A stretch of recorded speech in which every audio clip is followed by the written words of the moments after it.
Sekarang mari kita lanjutkan dengan tata laksana terapi hipotiroid. Apa sih yang harus dilakukan oleh seseorang ketika dia telah didiagnosis oleh dokter mengalami hipotiroid? Pengobatan apa yang harus dijalani? Simak terus ya.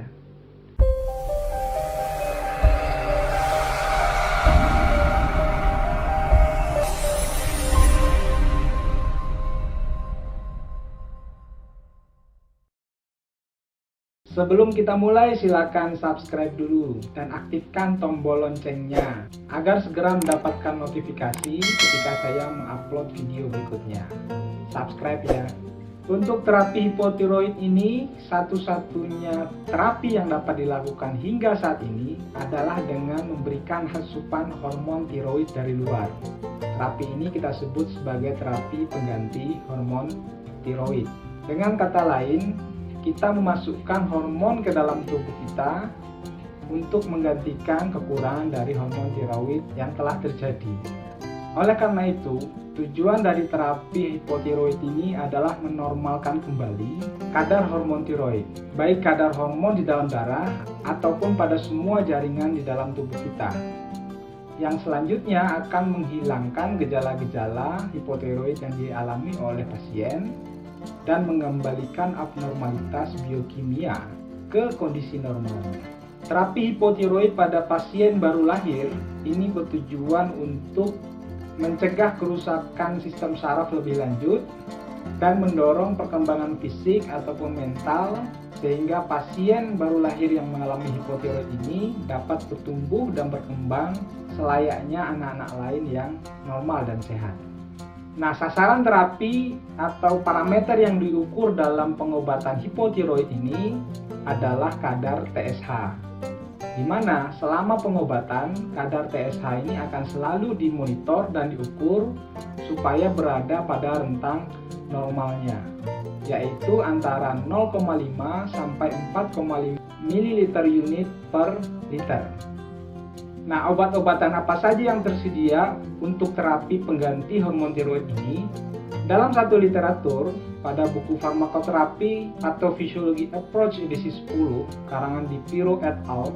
Tahun 2017, ada 4 macam obat yang digunakan untuk terapi hipotiroid ini yang umumnya merupakan hormon sintesis dan hormon tiroid yang diambil dari babi. Yang pertama adalah thyroid USP. Ini adalah hormon tiroid yang diambil dari kelenjar tiroid babi. Dan hormon tiroid ini merupakan suatu protein asing yang sangat berpotensi menimbulkan reaksi alergi apabila diberikan pada manusia. Yang kedua adalah levothyroxine. Obat ini merupakan T4 sintesis atau hormon T4 yang disintesis. Levothyroxine sampai saat ini paling banyak digunakan karena obat ini merupakan obat lini pertama dalam terapi hipotiroid di berbagai negara, termasuk di Indonesia. Kemudian yang ketiga adalah liothyronine. Obat ini merupakan T3 sintesis yang umumnya dapat memberikan efek secepat mungkin atau onsetnya sangat cepat dan waktu paruhnya juga lebih cepat. Obat yang keempat adalah Liotrix, merupakan gabungan dari T3 dan T4 sintesis dengan perbandingan 1:4. Nah, dari keempat obat yang tersedia ini di Indonesia itu hanya ada satu, yaitu levothyroxine. Mengapa hanya satu? Karena sejauh ini levothyroxine masih menjadi obat lini pertama atau pilihan utama untuk pengobatan hipotiroid. Dan belum ada bukti klinik yang menyimpulkan bahwa pengobatan dengan kombinasi T3 dan T4 sintesis itu memberikan hasil klinik yang lebih baik daripada penggunaan levothyroxine tunggal dalam terapi hipotiroid.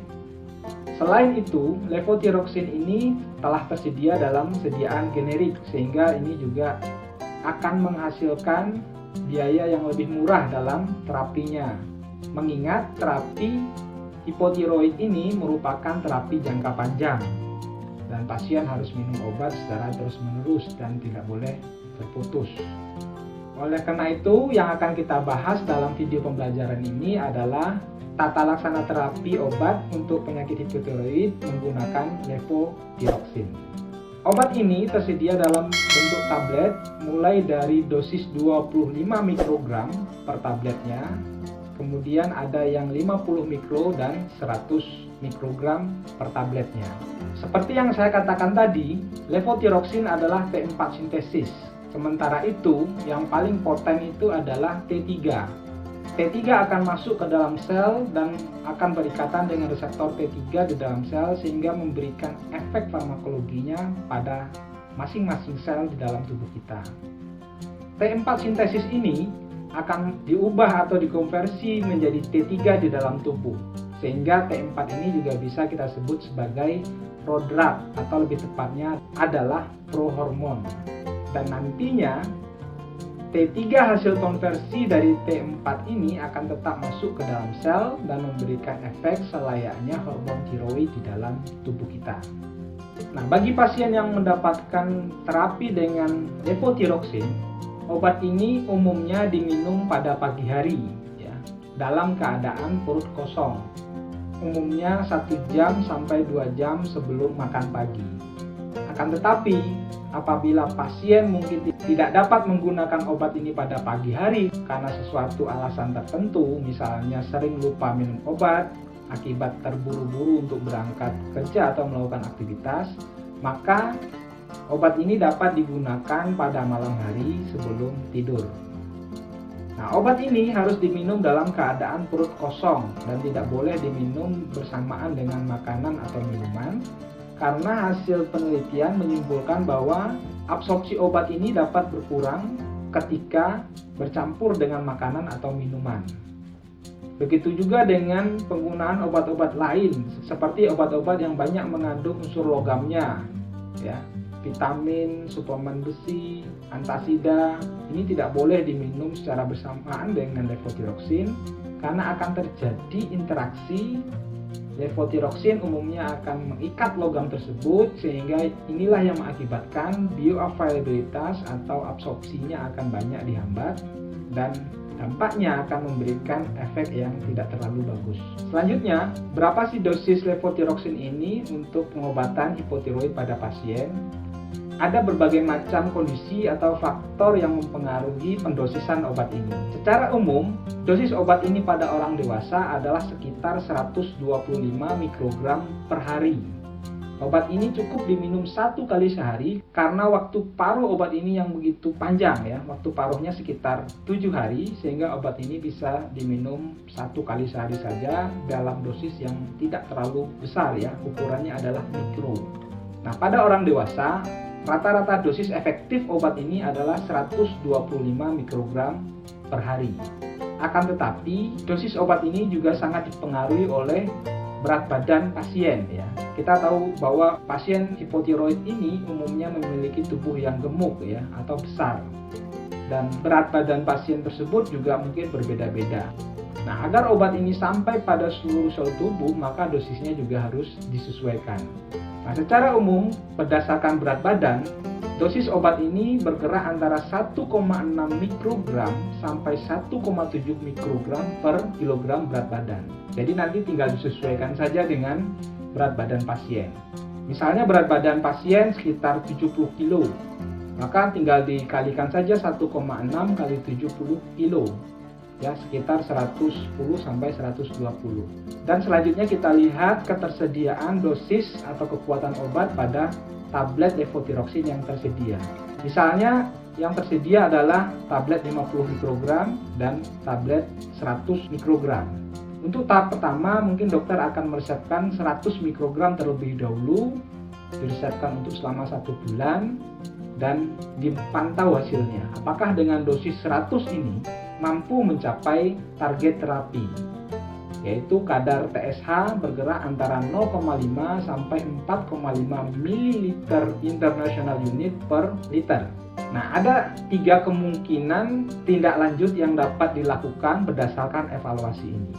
Yang pertama, jika kadar TSH pasien berada pada range normalnya 0,5 sampai 4,5 ml international unit per liter tadi, maka dokter selanjutnya akan meresepkan dosis yang sama, yaitu 100 mikrogram.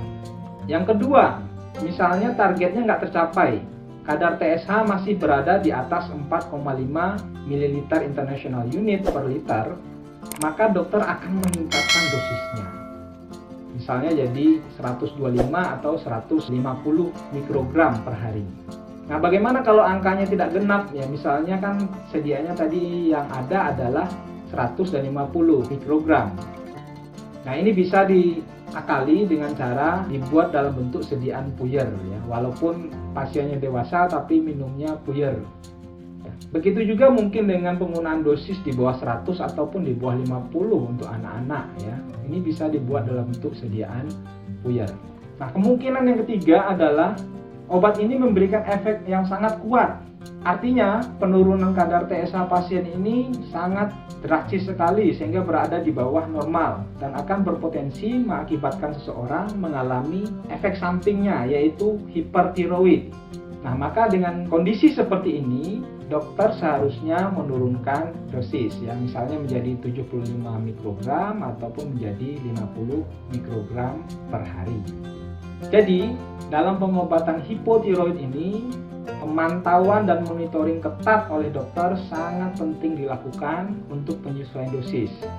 Karena efek obat pada satu orang bisa berbeda dengan orang yang lain. Banyak sekali faktor-faktor yang mempengaruhi efek terapi suatu obat. Khususnya untuk penggunaan levotiroxin ini, karena dosis obat sangat kecil, kesalahan dalam pendosisan obat ini akan sangat berarti atau memberikan efek samping ataupun efek klinis lain yang sangat signifikan, sehingga pengobatan dengan levotiroxin ini harus dimonitor secara ketat oleh dokter. Pasien harus rutin melakukan pemeriksaan laboratorium, di samping nanti melaporkan apakah gejala-gejala yang dialami sebelumnya ini sudah bisa berkurang dengan pengobatan atau masih ada, atau justru mungkin muncul gejala-gejala baru yang umumnya adalah kebalikan dari gejala-gejala yang dirasakan sebelumnya, yang mana hal ini menandakan bahwa pasien telah mulai mengalami efek samping hipertiroid. Keadaan hipertiroid pada materi pembelajaran sebelumnya juga dapat membahayakan kondisi tubuh pasien. Sehingga pasien hipotiroid ini harus aktif dalam memberikan informasi yang sesungguhnya kepada dokter ataupun kepada apoteker pada saat evaluasi pengobatan. Kemudian selanjutnya adalah dosis pada orang tua dan pasien yang memiliki komorbid penyakit kardiovaskular seperti penyakit jantung dan gangguan pembuluh darah. Untuk pasien yang telah berusia lanjut dan pasien-pasien yang memiliki riwayat penyakit kardiovaskular, umumnya dosis awal dari pengobatan dengan levotiroxin ini adalah sekitar 25-50 mikrogram per hari. Sama dengan orang dewasa, pengobatan pada pasien lansia dan pasien yang mengalami penyakit kardiovaskular ini juga harus dimonitor secara ketat ya. Dan setelah dipantau hasilnya, maka selanjutnya bisa dilakukan penyesuaian dosis. Penyesuaian dosis dapat dilakukan dengan meningkatkan atau menurunkan dosis sebesar 25 mikrogram untuk setiap kali perubahan dosis dalam waktu sekitar 3-4 minggu, sampai didapatkan dosis yang betul-betul cocok untuk masing-masing individu pasien. Dengan kata lain, dengan dosis tersebut, kadar TSH pasien telah kembali kepada kadar normalnya atau yang kita sebut dengan istilah euthyroid. Euthyroid ini menggambarkan kadar hormon tiroid yang normal di dalam tubuh. Seperti yang juga telah saya katakan tadi, bahwa pasien yang menggunakan atau sedang menjalankan terapi hipotiroid dengan levotiroxin ini harus betul-betul patuh dengan jadwal pengobatannya. Patuh di sini pasien harus betul-betul rutin menggunakan obat ini setiap harinya dan tidak boleh terlewatkan atau terlupakan satu dosis pun, tidak boleh terlupakan. Akan tetapi, fakta di lapangan kebanyakan pasien ini tidak patuh dengan pengobatannya, sehingga inilah yang mengakibatkan tujuan dan target terapi itu tidak bisa tercapai. Pasien mungkin masih merasakan gejala-gejala hipotiroid yang dirasakan sebelumnya, dan kadar TSH pasien masih di atas 5 ml international unit per liter. Nah, umumnya yang dilakukan pertama kali oleh dokter adalah mengecek kepatuhan pasien dalam pengobatan. Jika pasien tidak patuh dalam pengobatan dan tujuan serta target terapi belum dapat dicapai, maka pasien diminta untuk minum obat dengan dosis yang sama tetapi dengan tingkat kepatuhan yang lebih baik. Akan tetapi jika pasien telah patuh minum obat dan target terapi belum tercapai, maka biasanya akan dilakukan peningkatan dosis sekitar 25 mikrogram per harinya. Dan kemudian efek terapi akan dipantau lagi pada periode berikutnya. Selanjutnya mari kita bahas penggunaan levothyroxine pada ibu hamil. Levothyroxine ini cukup aman pada ibu hamil karena ini umumnya adalah hormon yang juga dihasilkan oleh tubuh kita. Cuma bedanya ini disintesis ya, dibuat di dalam laboratorium. Kalau yang di dalam tubuh dibuat di dalam kelenjar tiroid kita. Pada ibu hamil ini umumnya kecepatan metabolisme dan ekskresi levothyroxine pada ibu hamil ini lebih tinggi daripada perempuan yang tidak sedang hamil. Oleh karena itu dibutuhkan dosis levothyroxine yang lebih besar dalam terapi hipotiroid pada ibu hamil. Nah, pada satu guideline yang saya temukan di jurnal, ini umumnya dosis levothyroxine untuk ibu hamil ini adalah 9 dosis dalam 1 minggu. Maksudnya, pada perempuan tidak hamil, pasien harus minum obat sebanyak 7 kali dalam seminggu. Nah, pada ibu hamil ini, dia harus minum 9 tablet per minggu atau 9 dosis per minggu. Mungkin bisa dengan cara minum 1 tablet per hari, misalnya pada hari Senin, Selasa, dan 2 tablet pada hari Rabu, dan 1 tablet lagi diminum pada Kamis, Jumat, dan Sabtu, dan pada hari Minggu diminum 2 tablet. Jadi totalnya dalam seminggu adalah 9 tablet atau 9 dosis ya. Nah, mengapa saya katakan dosis? Karena bisa saja bentuknya puyer ya, jadi nggak tablet. Selanjutnya mari kita bahas penggunaan levothyroxine ini pada infan atau bayi baru lahir ya. Pada video pembelajaran sebelumnya saya mengatakan bahwa hipotiroid ini bisa dialami oleh seseorang bahkan jauh sebelum dia dilahirkan. Ya, sehingga pengobatan harus dimulai sedini mungkin setelah bayi tersebut dilahirkan ke bumi ini. Ya, tentu saja dengan pemastian serangkaian pemeriksaan dan diagnosis untuk memastikan kondisi pasien yang dilahirkan tadi memang mengalami hipotiroid. Dan setelah diketahui atau dipastikan, maka pengobatan harus segera dimulai dengan levothyroxine. Nah, berapa dosis yang diberikan pada pasien baru lahir ini? Pada prinsipnya, dosis levothyroxine untuk bayi baru lahir ini juga berdasarkan berat badan bayi yang dilahirkan. Jadi dihitung berdasarkan berat badannya. Berapa? Dosis levothyroxine pada bayi baru lahir ini sangat tinggi sekali atau disebut dengan terapi agresif. Dosisnya sekitar 10-15 mikrogram per kilogram berat badan per hari. Kalau kita hitung ya sekitar 10 kali lipat dari pasien hipotiroid dewasa. Dosis yang sangat tinggi ini bertujuan untuk menjaga kadar total T4 dalam darah bayi baru lahir setinggi mungkin, yaitu sebesar 10 mikrogram per desiliter untuk mensupport perkembangan IQ atau perkembangan otak, saraf, mental, dan perkembangan fisik. Terutama selama 30 hari setelah dimulainya terapi. Kemudian selanjutnya secara perlahan dosis diturunkan sampai pasien menginjak usia anak-anak. Diturunkan secara perlahan atau progressively. Dan yang menentukan dosisnya berapa adalah dokter yang merawat, tentu saja dengan berpedoman pada hasil pemeriksaan laboratorium pasien pada saat monitoring terapi. Selanjutnya, ketika pasien telah berusia 11 tahun, maka dosis levothyroxine yang diberikan itu sama dengan dosis orang dewasa, yaitu sekitar 1,6 sampai 1,7 mikrogram per kilogram berat badan per harinya. Dan pasien ini tentu saja akan mendapatkan terapi pengganti hormon tiroid seumur hidupnya. Demikian saja tentang seputar tata laksana terapi levothyroxine untuk pengobatan hipotiroid yang dapat saya sampaikan. Mudah-mudahan paham dan dapat mengaplikasikan tata laksana terapi obat ini dalam rangka berkolaborasi dengan tenaga kesehatan lainnya, terutama untuk mengevaluasi efek terapi levothyroxine pada pasien dan penyesuaian dosis. Demikian saja, mohon maaf kalau masih kurang. Jangan lupa subscribe. Terima kasih. Assalamualaikum warahmatullahi wabarakatuh.